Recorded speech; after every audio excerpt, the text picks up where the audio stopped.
Merci également pour l'invitation. Ça me change un petit peu en fait, des réunions que l'on fait dans les palombières hollandaises ou dans les maisons forestières de l'Office national des forêts, dans la forêt de Troncé. Alors je vais résumer un petit peu les travaux qu'on a effectués dans notre équipe au cours des 4-5 dernières années pour essayer d'expliquer la mortalité des forêts à travers le monde en règle générale. Et donc on est parti d'un constat qui a été réalisé par un de nos collègues américains, Greg Allen, qui a publié en 2010 sa première étude et qui a été mise à jour en 2015.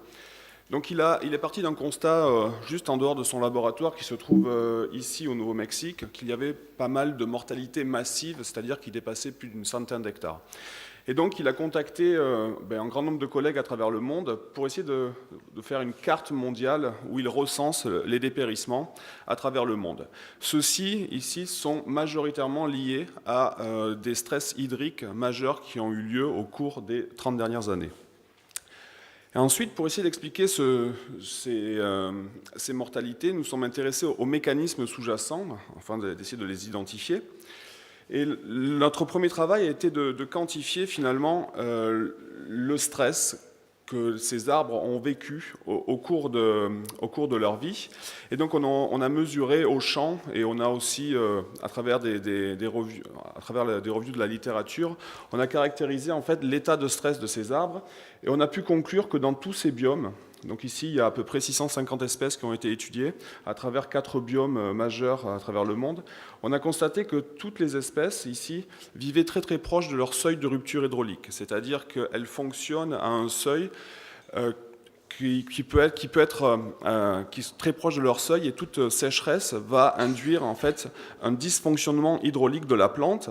Même en forêt tropicale humide, ici, où il pleut plus de 3 mètres ou 4 mètres d'eau par an, une sécheresse même courte d'une semaine peut induire et expliquer cette mortalité que l'on constate ici, notamment en forêt guyanaise française ou en forêt amazonienne. Alors, bien sûr, il n'y a pas que la sécheresse, et un autre collègue ici de l'université de l'Utah a montré ici que des mortalités massives sur l'ouest américain. Et ces mortalités, elles étaient liées à de la sécheresse, mais également des insectes ici, ou bien des agents pathogènes comme les champignons. Et cela variait en fonction des espèces. Donc c'est un mécanisme assez complexe. Et avec notre collègue Hervé Jactel, nous avons également recensé toutes les études qui ont couplé en fait les attaques de pathogènes, que ce soit des champignons ou des insectes, avec l'intensité du stress subi par les arbres. Et on voit qu'il y a une très forte interaction. Plus les arbres sont stressés et plus les dégâts occasionnés par les agents pathogènes sont importants. Donc il y a une forte interaction entre les facteurs biotiques et abiotiques. Alors les facteurs abiotiques, ils jouent préférentiellement via la sécheresse sur le fonctionnement hydraulique de la vigne. Et donc je vais parler un petit peu plus dans le détail de ce fonctionnement hydraulique, et notamment de son dysfonctionnement hydraulique. Donc ici, on constate l'apparition de bulles d'air au sein des nervures des feuilles ou dans le bois, ici, au niveau des vaisseaux, qui sont dus donc à un niveau de stress qui induit la rupture de liaison hydrogène entre des molécules d'eau, et donc ce qu'on appelle une nucléation au niveau de l'appareil vasculaire. Ceci va induire un dysfonctionnement du transport de l'eau qui va conduire à un dessèchement du rameau, de la branche, du tronc et de la plante, qui peut conduire à la mort. Alors, pour étudier ces mécanismes, nous avons eu la chance d'étudier ici ce qu'on appelle le chêne à gros vaisseaux dans le laboratoire, qui nous permet de regarder à l'intérieur des vaisseaux de façon relativement simple. On peut envoyer des post-docs à l'intérieur, vérifier comment fonctionnent les ponctuations de ces arbres-là. Et pour les autres espèces de chênes, notamment ici, qui ont des vaisseaux, on va dire, de taille plus microscopique, on utilise ce qu'on appelle la technologie de tomographie à rayon X, ici basée sur la technologie synchrotron notamment. Donc ici c'est le synchrotron de Grenoble, mais on utilise plus préférentiellement celui de Saclay à Paris. Grâce à cette technologie, on peut scanner des plantes intactes, c'est-à-dire qu'on peut regarder à l'intérieur sans couper de rameaux si les vaisseaux en noir ici sont non fonctionnels, ou en gris, on ne les voit pas très bien ici, mais sont fonctionnels, c'est-à-dire remplis d'eau. On peut changer le stress et on voit que la plante passe de vaisseaux fonctionnels à des vaisseaux non fonctionnels. Et donc on a pu mettre en évidence que les chênes, qui ont des espèces à vaisseaux très très longs, étaient beaucoup plus résistants à la sécheresse que ce qu'on pensait préalablement, puisque lorsqu'on coupe un rameau au laboratoire, on induit une apparition des bulles d'air dans ces vaisseaux, et donc on biaise notre analyse. Donc il faut faire extrêmement attention avec ces espèces à vaisseaux très longs, et c'est pour ça que j'en parle aujourd'hui, puisque la vigne, étant une liane, a des vaisseaux extrêmement longs. Donc nous avons reproduit nos observations sur la vigne l'année dernière, dans le cadre d'un postdoc de Guillaume Charrier, qui a travaillé ici à Bordeaux. Et nous avons montré que la vigne, donc, quand on la scanne sur des plans ici d'1,50 m de haut, un plan intact, on peut constater qu'elle est beaucoup plus résistante que ce qui avait été préalablement publié, puisque pour induire une apparition de 50% de vaisseaux embolisés, ici en noir, il faut atteindre jusqu'à quasiment moins 2 mégapascales. Nous avons également mis en évidence dans cette étude que la vigne était incapable de réparer l'embolie vasculaire sous tension, c'est-à-dire que c'est un mécanisme qui se produit uniquement lors d'un stress extrême et qui n'est pas réparable, sauf cas très particuliers, mais je n'ai pas le temps de développer ici. Donc, au laboratoire, on travaille sur le bois, la tige, mais également sur les feuilles. Et on s'est intéressé donc à la mortalité foliaire. On a essayé d'expliquer comment les feuilles en fait, arrivaient à dessécher lors de sécheresse.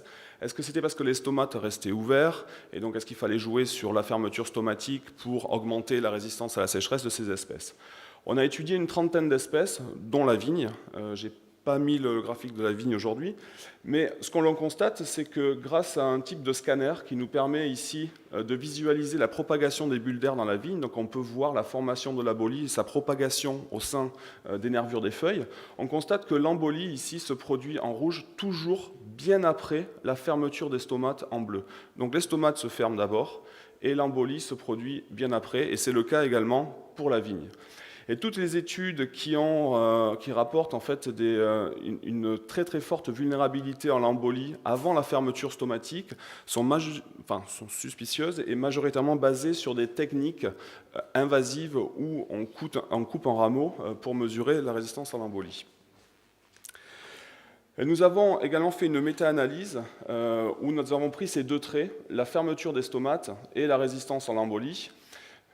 Et nous avons montré ici qu'il n'y avait pas une très très bonne coordination finalement entre ces deux traits, c'est-à-dire que les stomates se ferment toujours avant l'apparition de l'embolie, ça c'est assez clair, mais à partir d'un certain seuil qui est de moins 4 mégapascales, il n'y a pas de plante qui arrive à maintenir les stomates ouverts. Donc on ne peut pas vraiment jouer sur ce trait-là pour augmenter la résistance à la sécheresse des plantes.